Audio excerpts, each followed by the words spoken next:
Fala, enfermagem! Hoje eu vou mostrar para vocês como que eu cicatrizei essa lesão no meu paciente. Tá curioso? Vem comigo que eu te mostro nesse vídeo. Pessoal, a primeira coisa que a gente tem que entender quando a gente vai avaliar algum tipo de lesão é saber o porquê que essa lesão ela apareceu. Aqui nós temos uma lesão por pressão. E o que é uma lesão por pressão?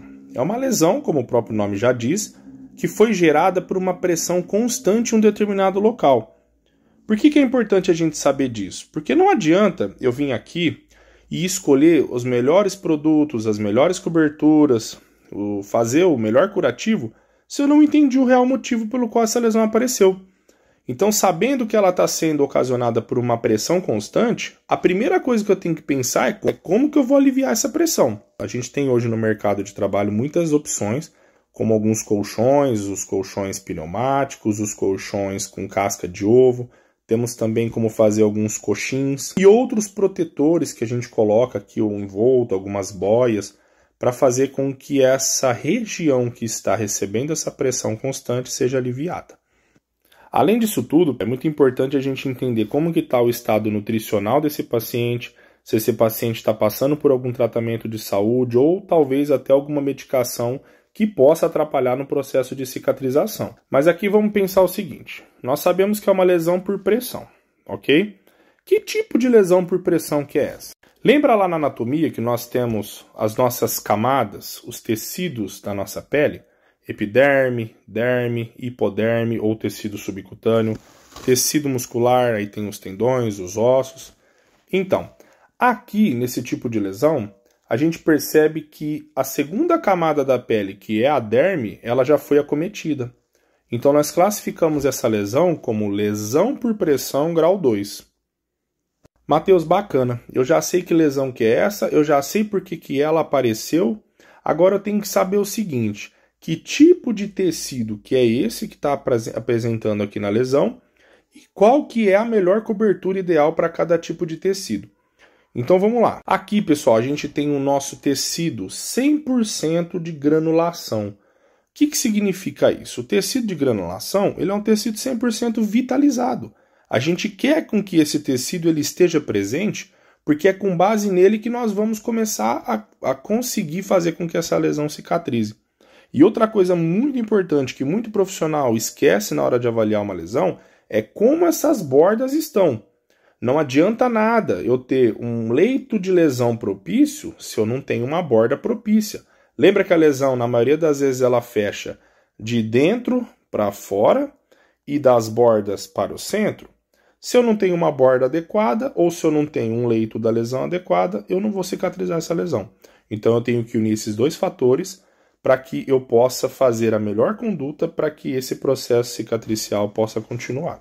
Depois de entender todo esse contexto, é que agora a gente vai pensar no tipo de cobertura ideal.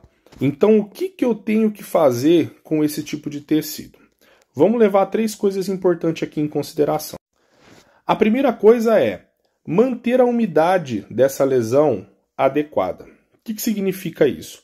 É não deixar com que esse tecido nem umedeça demais a ponto de gerar um processo de infecção, um processo de hipergranulação, ou até mesmo resseque demais a ponto de causar fissuras e sangramentos.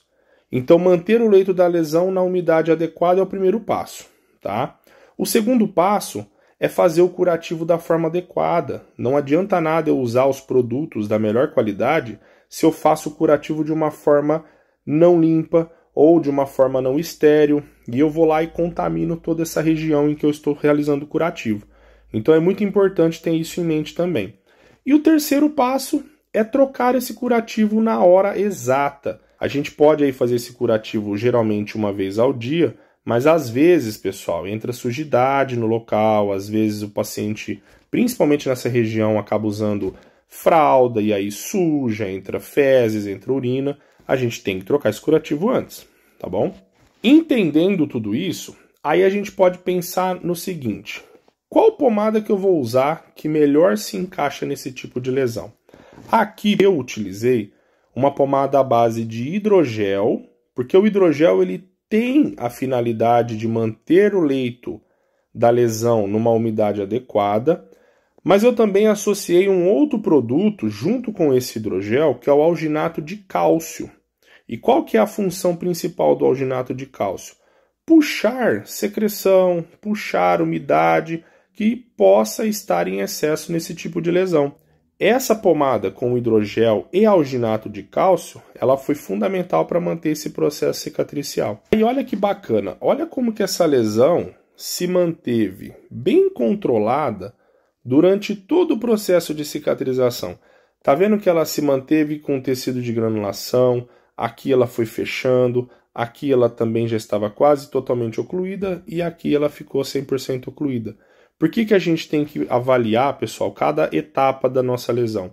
Porque lesão não é receita de bolo, tá? Eu posso começar fazendo curativo, ele tá dessa forma, e de repente o tecido ele tomar uma proporção totalmente diferente da que a gente está esperando. Então é muito importante com que o profissional avalie cada estágio da sua lesão e que, se preciso for, você modifique aquela cobertura, a forma do jeito que você está realizando o curativo, para que se adeque àquela fase da cicatrização. Pessoal, é isso. Se você gostou, deixe nos comentários aqui qual foi a sua experiência com esse tipo de lesão. E lembrando, não é somente esse tipo de cobertura que cicatriza esse tipo de lesão. Essa foi a minha conduta baseado na minha avaliação. Faça a sua, analise o contexto do seu paciente. Nem todo paciente vai ter as condições de usar esse tipo de pomada, seja por questões financeiras, seja pela instituição em que você trabalha. Então sempre tenha em mente isso. Não existe receita de bolo no tratamento da lesão. O que funciona para um paciente pode não funcionar para outro e vice-versa, tá bom? Deixa aqui nos comentários as suas experiências e a gente se vê no próximo vídeo. Um abraço!